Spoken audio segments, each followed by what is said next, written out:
been a little bit since I made a video, and I've been going through some interesting mental developments. And by that I mean, I think a lot of this inner world game, a lot of it really is psychological engineering, perhaps, where we're going into our own mind and we're deciphering and we're figuring things out and we are trying new things out. And it's very difficult for me at the moment to sort of explain precisely what it is that I'm feeling. However, what I've come to realize is, or at least I can try and give an attempt at it, at the very least. And what it sort of is that I think there's an end point, not an end point, there's a transition point at reaching a certain level of self-knowledge.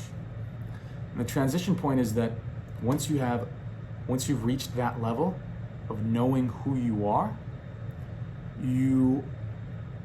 it is almost a natural course of events. It's a natural, necessary sequence of events to just slowly rid yourself of everything external. Once you know, this is me. Once you know, and you could probably have known this actually, probably even before certain things have happened, but once you go through a certain experience or go through certain sequences of experiences that reveal to you over and over again the reality of who you are, you attain a very interesting feeling. And I guess I can only explain this from the context of my own life, and that will make more sense, because I think I speak in things a little bit too abstractly sometimes. For a long time, 2 years, the language I used to describe the decisions that I made was always layered in these fateful and destined terms. I did this, I was following an inner voice, an inner calling, an inner tension, and it led me to this, and it led me to this, as if I was following the steps of destiny and fate, that there was something charted out before me, and I had an intuition, I had a compass within me that was guiding me forward in the dark sea towards whatever, Valhalla or like Odysseus on the ocean, back on the journey, not home, but back home, back to the self. And I had followed this impulse, this almost involuntary impulse. And for a long time, I could not really explain to others, the reasoning behind that impulse, the reasoning behind why I did what I did. I couldn't even explain it to myself. I used various terminology that changed and developed over time to express and reassess and express again the exact reasoning behind my behavior.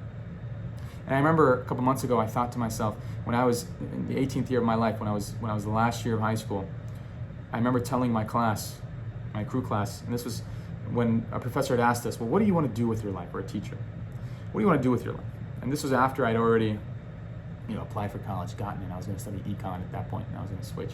But for some reason, it was like the first time I'd ever thought of that question. And the answer I came to was, I'm going to be a writer. I thought about it long and hard, perhaps the first thing I thought about really long and really gave a lot of effort into. And the answer that came to my mind was be a writer. And the reason I formulated the answer like that, or the reason I came to that answer, was because I was thinking about something I could dedicate my entire life to. Something I could get every single thing that I have inside of me towards. And I wanted to live in this obsessed way. For some reason, there was this image, this ideal of the individual, the man that dedicated everything, every ounce of his being towards a singular aim. And I chose writing. I said, well, I love reading and I love expressing these ideas, and this is something I'm very fond of, and I chose it. I look back on that moment now and I think, and 2 months ago I would look back on that moment and I would think, did I say I was going to become a writer because that was just free will? Or did I say that because there was nothing else I could have said? The natural, it's just that who I was, everything that made me who I am, would have made it so that there was no other alternative possibility for my existence. That any deviation, any side path, any wandering I took would always lead me towards this point. That inner voice, that involuntary urge, they would always guide me back to this location. This location to affirming myself as a writer, affirming myself as an artist, whatever you want to call it, as someone that's seeking expression, seeking self-expression. That's what I mean when I say writer. Writer is just a term, it's just somebody that uses language to express themselves. Language is just self-expression. Now it's canonized and it's used in ways to differentiate terms and categorize and all these things, but in essence, in origin, language is just self-expression.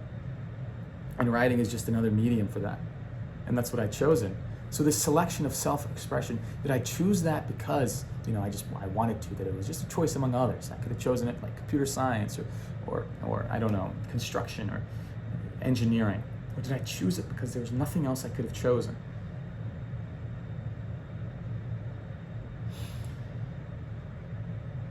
And to get back to the point of knowing yourself and getting to that point of knowing yourself, I look back on those moments and I recognize wholly and entirely that it was involuntary. That what I chose and the decisions that choosing, that self-nomination led to, I didn't really have a choice in the matter. That the involuntary impulse that arises amidst the cacophony of the sounds of the world, and you can imagine in your body all of these voices are clamoring. You can imagine that there's this entire arena and there's one spot right in the middle, a stand, and everyone, all of the entities within your existence, within your body, within your being, they're all clamoring at one another to take that stand, to speak, to be the voice of you. And that one voice would always be louder. It might take time for its voice to be heard. It might take time for its voice to raise itself, but it would always be the loudest. And it would always be the one that you could not evade. And always be the one you wanted to least listen to. But now, I know that voice. Now I understand that voice. Now I know what that even is. I understand the creative impulse within myself, the creative will within myself, the necessity for obsession, the necessity to go fully in, all or nothing, 0 or 100. And this video about being and becoming, all of these things, this sort of shift I had from maybe a mystic path towards something a little bit different. All of it's in line with this affirmation of myself as an artist, or just as someone that's seeking self-expression. And when you know yourself, when you know that's what it is, something remarkable happens at that transition point, right? When you kind of abandon the idea of, well, fate was guiding me, and this was guiding me, and this and this and that. And you say, no, this is me. And when you know yourself, when you really know yourself, you just stop caring about everything else.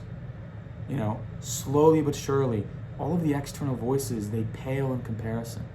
They die off inside of you. You cut off their roots, and eventually the fruits, they no longer shed fruits. You don't care because you realize that the reason you acted the way that you did, the reason that involuntary impulse has now become one that you are aware of, one that you affirm. It was never sort of affirmation or validation from this and that. It was never, I'm going to work a job and make the money here. It was never for material success. It was never for anything external of the world. It was always something intimately internal. You didn't have a choice in the matter. And so when you get to that point of affirming yourself as self-expression, as affirming your own being as becoming, or your own becoming as being, I think that's the transition point. Transition point of what? The transition point of becoming actually who you are. And maybe I mean that. Maybe I can take that back or not. Or maybe I'll change my mind on that soon enough. But what I mean is that up until that point, there were still vestiges, chains, restrictions, constraints, external things, limiters that were still tying you, and even in ways you didn't know. Right? And you could say, well, I don't care about this person's opinion. I don't care about that person's opinion. I don't care about any of these people's opinions, and this and that. But deep down, underlying, at the very bottom, there are things that you couldn't even see yet. There was a bedrock you had yet to dig down to.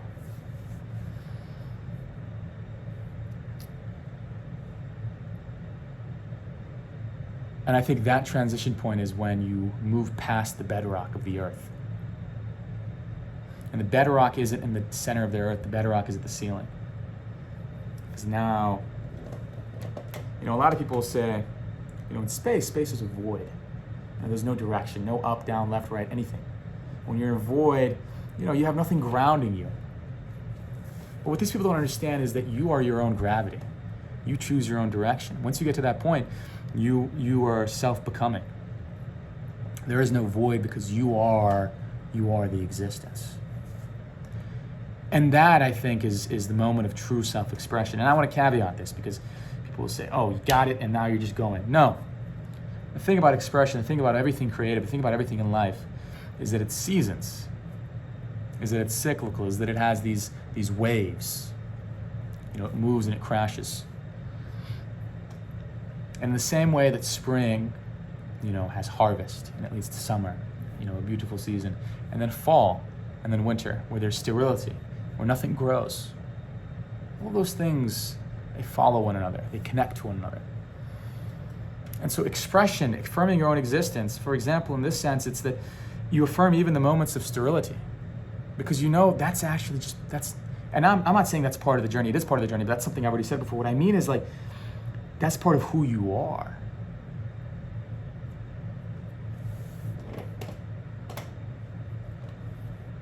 And I think this will be the last tying up, because I've kind of just sat here with some ideas I wanted to share, is that this development, and people will say, hey, we have all of these things of the past, and we need to follow them, or we need to follow this and follow that. This new psychological type, the way that we have been developing as humans, because once you've gained enough self-awareness, there's no going back. And the tragedy is that the illusions all collapse before our very own eyes. The illusions which sustained us for all of these years in our own lives, but historically in our collective years, or decades, or millennia. And what follows from the crumbling of those illusions in the individual is this self-definition. And the same is true in the collective, and the same is true, I suppose, of this idea of development of humans. And that we here, in embarking on this psychological inner journey, we're embodying the essence of our age, the age that we were born into, the sort of intermediary age between the former and the new. Hermann Hesse writes in Steppenwolf about the tragedy of the people, the group of people, the generation that are caught up between two ages. He says Nietzsche was the first to discern this, and now there's a whole generation that are living the exact same thing. That's our generation. And that's a beautiful thing, because we're pioneers of something new. And that something new isn't out there. It's not in that external world. It's all in here. It's all going on inside. Because that next frontier is self-knowledge. So yeah, a little reflections about knowing myself.